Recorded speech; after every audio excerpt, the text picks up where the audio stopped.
Good morning, Ashley. Hello, Jordan. Thank you so much for being here. I'm glad to be here. Ashley, you are such an exciting guest for me because I love talking about life and life's toughest times. And you have a really interesting point of view that we don't often talk about, which is what happens when life gets tough in the workplace. And you have galvanized quite an audience through Instagram, through Manager Method. And first, I'd love for you to share a little bit more for everyone on what Manager Method is.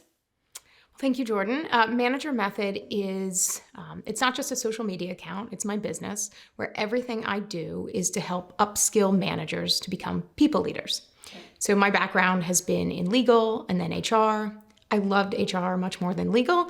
Legal is very much win-loss, a lot of emotions involved. But in HR, I've been able to proactively help managers understand this is why you might do something or say something or think about different perspectives.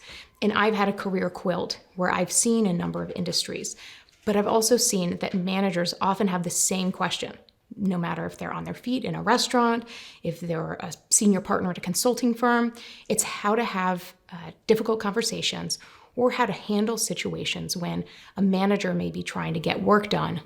But the important undercurrent that Manager Method we talk about is getting work done in the right way and recognizing that your teams are made up of humans. Right.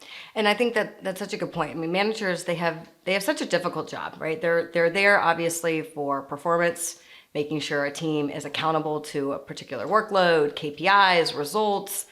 And as you talk about, when we talk about HR, there's a human side of human resources. There's a people side of people ops that, of course, we want to, or companies want to instill in their managers, especially those frontline managers.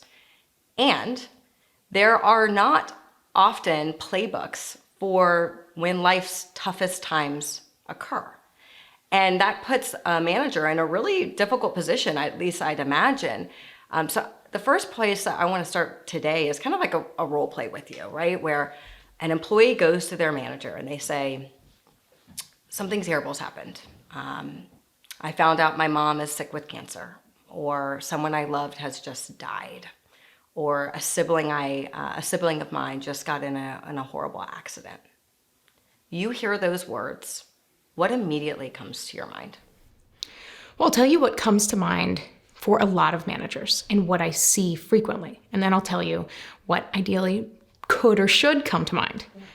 So often when this happens to a manager's immediate thought is myself, meaning them. Okay, well, I have this, whether it's I have a shift I have to fill, I have a schedule that's planned out, we have a project that my boss's boss is holding me accountable to. And so they're not thinking about what's happening to this person, how it's impacting them. They're thinking about, well, how's this going to impact me and my career? And people have a lot of thoughts and a lot of comments about that. But I also say it's a byproduct of being human, especially if you haven't had the training or you haven't been there before.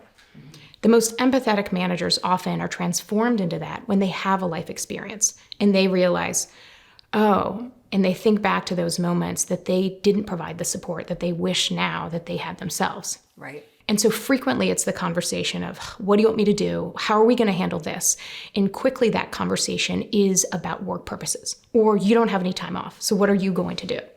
And so there's not even that immediate recognition of the impact this is having for someone. Right.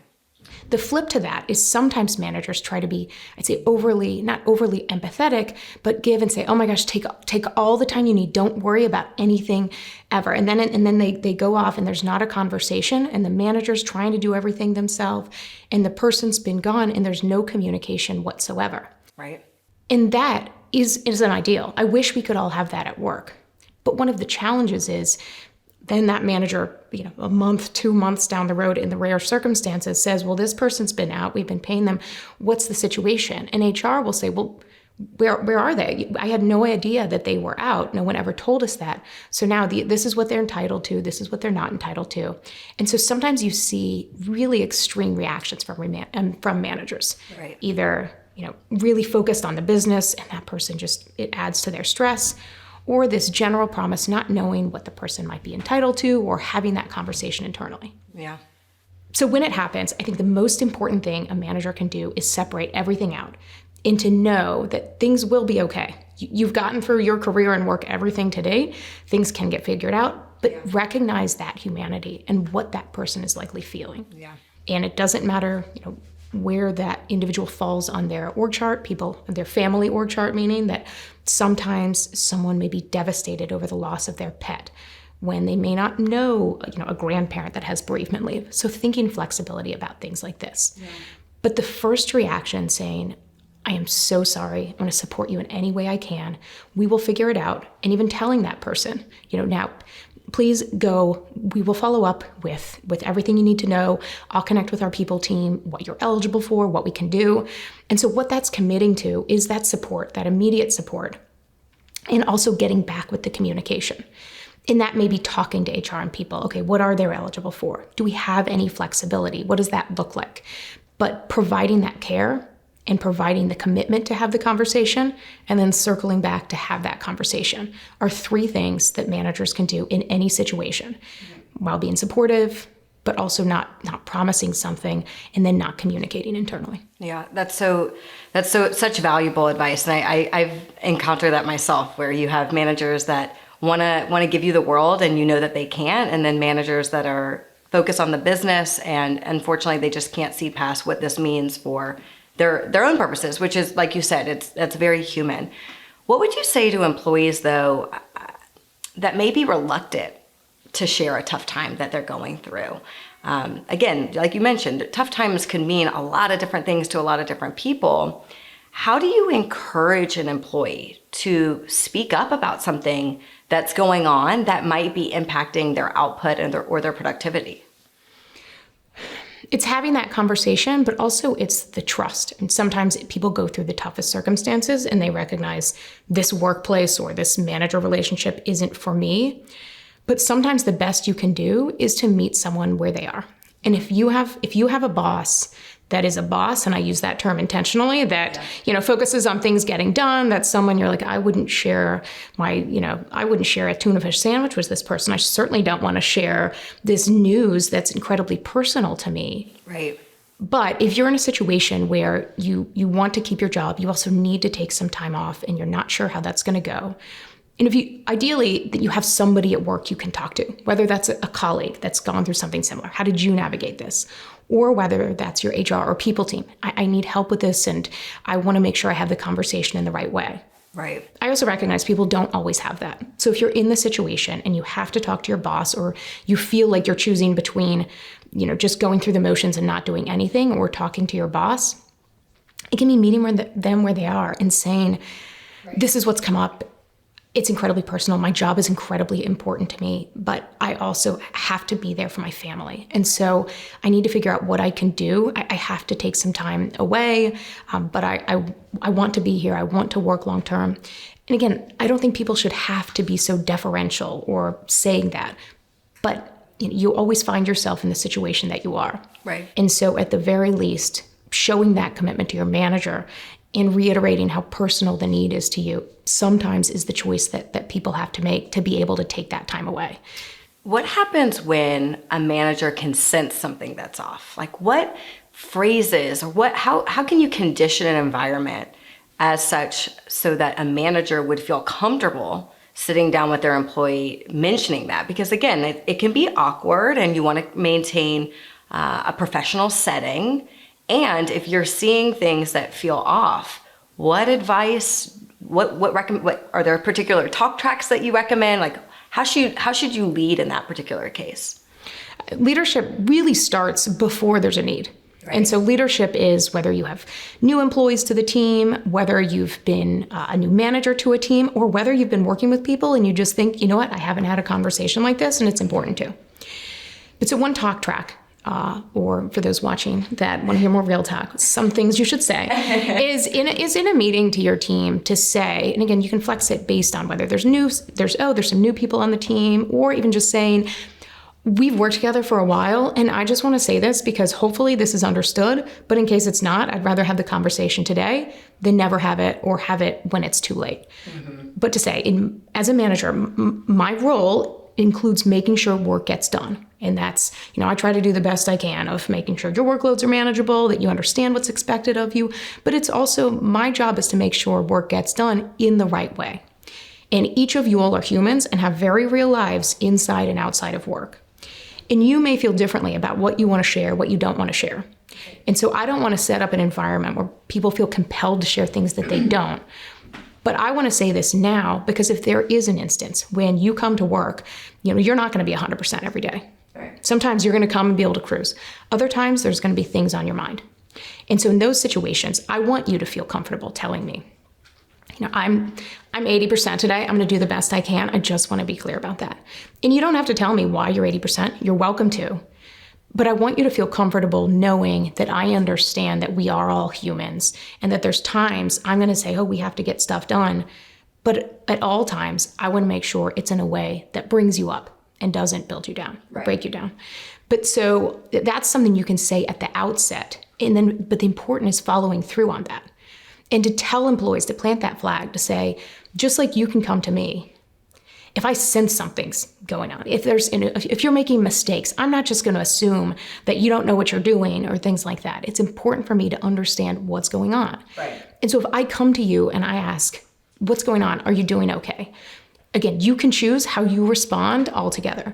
But I want to feel comfortable opening that door. So if there's things you want to say, I'm not right now and I'm trying my best. Okay, understood. How can I support you? Mm-hmm. And I will follow through on that.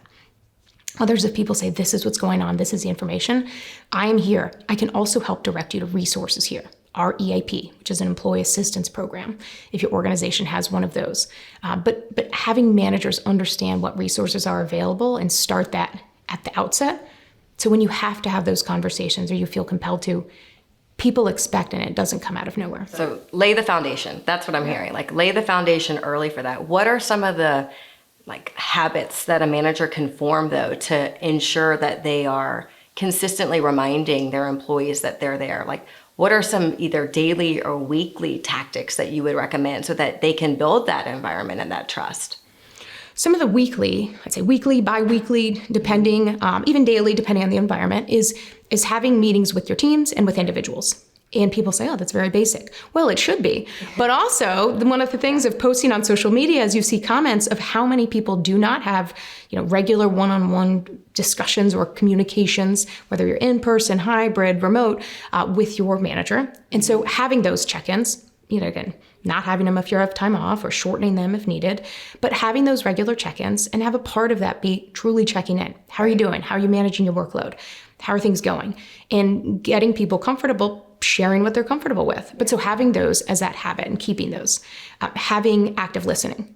Again, you'd be shocked the comments of people that say, I have this one-on-one, and literally my boss is looking at, 7 screens, and you're the whole thing, I feel like I'm bothering them.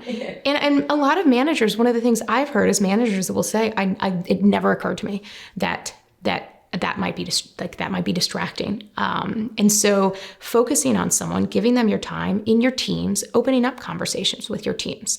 So having those can be helpful. And on a daily habit, especially if you're in person, is going and talking to people. Thinking to yourself, do I kind of have my favorites? I'm only stopping by this person's desk and I just, brush by everybody else. It doesn't have to be the start of a sitcom where you're giving the wave to everybody at the beginning, but thinking about how you're sharing your time, and are you just checking in and talking with people and showing your face to others, or just checking in with people, sending them messages at times just to say, how are you doing? And not, I need a call, this is what I need from you, but just making sure you're having those communications. So what about the inverse? What about when an employee senses that a manager's off? If you build the type of environment that you're talking about, it's natural for empathy to be flowing both ways. Yeah. What advice would you give to an employee that senses that maybe their manager's off or something's going on that's maybe affecting their energy, the way they're talking to people, again, their output as well? Yeah, it's a great question, because managers' jobs, they aren't easy. And there's a reason that now the data has shown, even just in the last couple of weeks, that younger generations don't want to become managers because it looks so challenging, and you're expected to, grow 6 arms, be an octopus, and solve all these challenges. And so, and you often see comments of like, everyone's like, my manager's the worst. But so some of this is for managers, as you show your leadership, you can end up being that boss people have never had in their careers and they always think about. But also for employees to be able to say to a manager and check in and say, is everything okay? I also know you don't have an easy job. And if there are things that we can do, just like you say, we're not always 100%, you aren't either. Right. And it takes a lot of trust. It also takes an understanding that employees with that power dynamic, they may be afraid to say something. And so other things managers can do to, as you say, what it's plant the flat flag, have the foundation, is to say to employees, I'm just like you're out here trying your best. I am as well. In people management, there's no full playbook for this. Right. And so there may be times I'm coming in, I'm not 100%. And so if you see me in those situations and you want to check in and be like, is everything okay? Yeah. That is a question that's welcome as well. But also making sure that you're living that out when people actually do that. Yeah. Because saying that is great. But then if someone comes to you, you're not snapping at them or like, I'm just busy. Recognizing everything it takes for an employee to get the courage to come to their manager and check in and have that level of care. Yeah. What do you say to the employee that may not be in a circumstance where they have a great manager and they're going through something tough and they don't feel like they're getting the support? What's the best practice? The best practice isn't an ideal practice. It's, again, figure things out. Is there somebody else in the workplace? Are there options that you can take some time away? For any of those watching in the US, it's more challenging because the eligibility for paid leave can be limited. Right. So a lot of people have to make that choice. Right. And so I'm going to speak to those people that don't have an option to take themselves out of the workplace. But I do think it's important to be able to talk to your HR team to see what access you have. Mm-hmm. Is there something that even you're not aware of, your manager's not aware of? And sometimes HR has to look into it because people aren't always wizards to know what everyone's entitled to. But getting a sense of that, but sometimes your best is, okay, what can I do in this situation? And so are there others at work I can find that I can talk to? Again, talking to your manager and saying and reiterating, this job is very important to me. I have this is what I need. Can I take a couple of these days off? Really putting it out. And again, I never think any employee should have to be in a position where you're truly asking in that way to have human support. But when people find themselves in that position and, probably longer term, that's when they're going to be open to work and looking at their resume. Yeah. But doing what you can in that moment and to say, okay, can I take off a Thursday and Friday so I can go spend some time with my family? What can I do? Is there someone at work I can talk to? Is there an employee assistance program that I can at least get some help to be able to manage this with more professional help? Yeah. Those are some of the choices I think people have that aren't the best, but are the best you can do in that situation. My question is, do you feel like supporting employees in tough times, has it gotten easier or harder in this more remote environment? I think it's gotten harder. And I think it's harder on both sides because I do think there's the real data about the loneliness epidemic. Mm-hmm. And so being remote, there's a lot of benefits to that, and having flexibility, not having to commute. Again, go on social media and see everything people talk about remote work. And I think it's really true. Mm-hmm. But I also think it can be harder to build connection, rapport, understanding. And so if you have a manager that, maybe you have your weekly one-on-one with, bi-weekly, maybe not, when you have these tough times, people think, I don't know 2 facts about my manager. I certainly don't know how to share this. I do think that's become more challenging, and why it's so important for managers and teams to have some of that connection and have the video. And when you have the opportunity to get together in person periodically, to build that so that employees can truly look you in the eye and have that support, and build that more organically than being fully remote always. In your own personal experience, has there been anything that you've seen from a company that just knocked it out of the park in terms of maybe it was you yourself that was going through a tough time, or an employee or a friend of yours that was going through a tough time, and the company just responded the right way? Like, what did they do? What made it exemplary? What does that look like? I mean, when I was straight out of college, pretty much, I was 23 years old. I was doing cold calling sales in Washington, D.C. And I found out one Friday morning at work that my mother had been diagnosed with leukemia and was already in the hospital, ended up being in the hospital for quite a while. And I was at my desk, and I just remember my cubicle thinking, like, I just want to, like, beam myself out of here. I'm dating myself a bit. But one is my colleague, because we had a team that was very close. My colleague came over and immediately gave me a hug, still friendly to this day. And then a manager came over and literally said, go home, take care of it. We'll talk next week. Again, that not promising anything more. We'll talk next week. And she said, she'd had a brother that had passed away unexpectedly. And I know how important it is to have support, and sometimes you just have to focus. So go home, we will take care of things. And that level, and literally able to go home. And then I'd started a sales role. And so no worries about me flying in out of Louisville, where my parents were. And there was just a lot of conversation and communication about what I could do to be there for my family while also getting my job done. I just moved into a new role. And I vocalized and said, I don't know if I'm ready for this. And one in particular, who I still am very close with to this day, that had said, let's try to make it as manageable. And if it's not, then it's not. But let's at least try and see what we can do to help you out. And I ended up being able to see my family, work in this new role, and having that conversation, communication, and unwavering support. I will never forget that, literally decades later. Yeah. What happens, and that's a beautiful story, thank you. And what happens when, like a situation like that, so you have a lot of friends and colleagues that hear the news and they want to do something.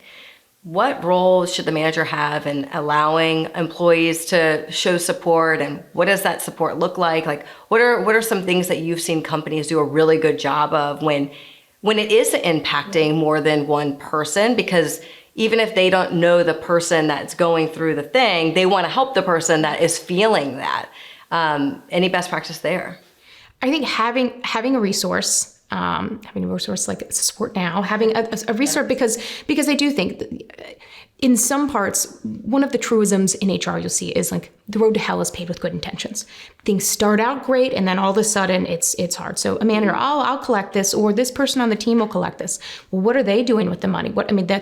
Those are some of the things that can happen, and everything meant to be good can be hard. Oh, well, is it everyone please go around and pay $20? Well, I don't have $20. I have this. So having it be voluntary, having a third party you can point people to. Because a lot of people, lawyer Ashley, before I got into HR, I probably would talk a lot about, equity and fairness. And it is important to have things like consistency and not treat people differently based on, different protected classes. But HR Ashley recognizes people in the workplace, grief, tough times in life, they don't tend to come at the convenient times. They often will come one on top of the other. And so you have people that just are really going through it. And so being able to, as a manager, point people to resources and say, it's completely voluntary. We want to provide this. Then having that. And there are some teams that will band together and they will go above and beyond, meaning people on the team will be signing up to have those meal trains and things like that. But having that resource, so it's not expected, it's not required, it's completely voluntary. But having that third-party avenue can really thread the needle to show that level of support. Right, because people want to help. They find out that your mom just got diagnosed with cancer. Yeah. They have this expressed desire to do something, and you have to give them an outlet to do that while also protecting your privacy, right? Your space to begin grieving, whatever that is. And again, because grief isn't always loss. Grief is just kind of this shift, that this new normal that you're now entering into. While also being cognizant of, that everyone still has a job to do. So we can't be too distracted, because ultimately this is the workplace. So I think that's sound advice. I also wanted to ask you, for managers that may view HR as not having the appropriate resources, what's the best approach to talk to HR to say, hey, I've dealt with a couple of employees lately that are maybe have just gone through loss and maybe their bereavement plan isn't great, or there aren't enough resources that they feel like they can point their employee to. What should a manager do in that circumstance where perhaps the company at the HR level, at the chief level, they don't yet have that? Yeah, I think it's all too common. Frequently, as I post videos or things like that, people say no HR is like that ever. People I've worked with in the workplace can tell you I'm very much the same person on screen that I am in person, and there's a lot like that. But there's also a lot that aren't, and it can feel very personal, especially when you have something like loss, and you have a gruff HR person that doesn't get back to you and finally says, "Well, this is our bereavement policy. You're not eligible," because they're not in this very specific definition under the policy. And so as a manager having those conversations, it's often not HR that sets the policy. It's often you look at the CEO, CFO, or others in finance, HR together. And like I said, people too often don't think about things until they experience it personally. And so some things that can be helpful are those, or can be a silver lining to that gray cloud, is to have someone, for example, they have a very personal loss, but that person isn't covered by the bereavement policy. And to say, how do we handle this situation? Is there a way we could think about that? I've worked now with half a dozen or more organizations in part to working on their policies, but in part their bereavement policy to talk about this, and often adding language that says, if you have a loss in this, may fall outside of these individuals, please reach out and we will discuss what we can provide. And the organization said, that doesn't tend to happen too often, but it's so appreciated because it can make a loss feel much worse if it doesn't look like it's recognized by your employer. Right. But so as a manager saying, hey, we've had this, what would that look like to consider having some flexibility? I mean, it depends on the organization, sure, but I've had multiple times, whether it's leaders that then go through something, they say, I have no idea. I have no idea we did not have this specific benefit, or this is how things are. And so taking the silver lining to that to say, could we think about shifting it or providing some? And I know the employment lawyers, HR will say, you got to treat everybody the same, got to be considered. But I say, sometimes people really go through it. And I, at the end of my day, would generally be happier defending, going above and beyond for an employee that truly need it and fell outside of, some writing, than saying, we have to follow the letter of the law and we can never deviate whatsoever. That tells me, let's rewrite the law. Right. Beautiful. As you're talking, I'm just thinking about this Maya Angelou quote that I'm sure you're familiar with. It's like, people won't remember what you say or what you did. They'll remember how they made you feel. Right. And it's like, to summarize a lot of what I've heard today, that's at its core, while a manager may not be able to control everything that from a resources point of view or from what they can do, when you lead with empathy and you have that foundation of trust and you're able to do check-ins regularly to know that a tough time isn't one moment in time, it stays with you. It just like grief stays with you. You grow into it, you grow around it. And to lead with that level of empathy over time is what ultimately allows you to keep that lasting impression of people as a positive figure of what you want a manager to be. So thank you for all of that. You are you just have such great insights. It's so clear that all of these different chapters that you've accumulated over your career has led you to Manager Method to provide these great insights in a way that's, very, very relatable for managers, for HR leaders, and frankly, for anyone that just wants to get a little bit better at the people side of the business. So thank you so much for that. Thank you. I'm going to do a little rapid fire with you. Okay. You ready? I don't know. We'll see. Okay. Let me pull up my questions for you. All right. Rapid fire. Okay. All right, Ashley. One word to describe a good manager. Human. Best way to support an employee in a tough time is? Talk to them. What's the most important core value an employee should look for in a company? Authenticity. One thing you wish people understood about being a manager? Challenging. Okay. Best gift for a manager, coffee or wine? I'll say coffee. I'll say coffee because again, that can be loaded for many people, and so I'll say coffee. Okay, that's the lawyer in you. That's again. I have to, and it's again knowing the people that get that, and they're like, this is like I'm 10 years sober, so okay, so let's celebrate that. Name a company you admire. I really admire Yum Brands, and I worked there, so I'll give that full disclosure. But one of the reasons I really admire is that one of the things they did, they have a recognition culture. When I started, I was like, I don't know what that means. What does that mean? And it meant something, which is really the important stuff. It's not just words on a wall. But one of the things they did was that once a month, they would have recognition parade. This was in the restaurant support center, so it's all about supporting those in restaurants. But restaurant support center, they'd have this parade, and it would be led by like an executive, other employees, and then there was a pre-K, and it was like real loud about these noises. But they'd surprise people and give recognition to them and surprise them, and it was so exciting. But the other part of that is that everybody in the entire company, globally, is encouraged to have their own recognition award. So it doesn't matter what your role is in the org chart, you create it. And there's no time-bound part of that. You and I could work together on something, and I say, I want to recognize Jordan for doing this. I may do this in a meeting. And so everyone has their own. I'd worked in the magazine industry, so I created a mock-up magazine cover, and I got a small little budget for it. Cool. But what that meant is that people truly recognize people outside their teams, up, down, all over.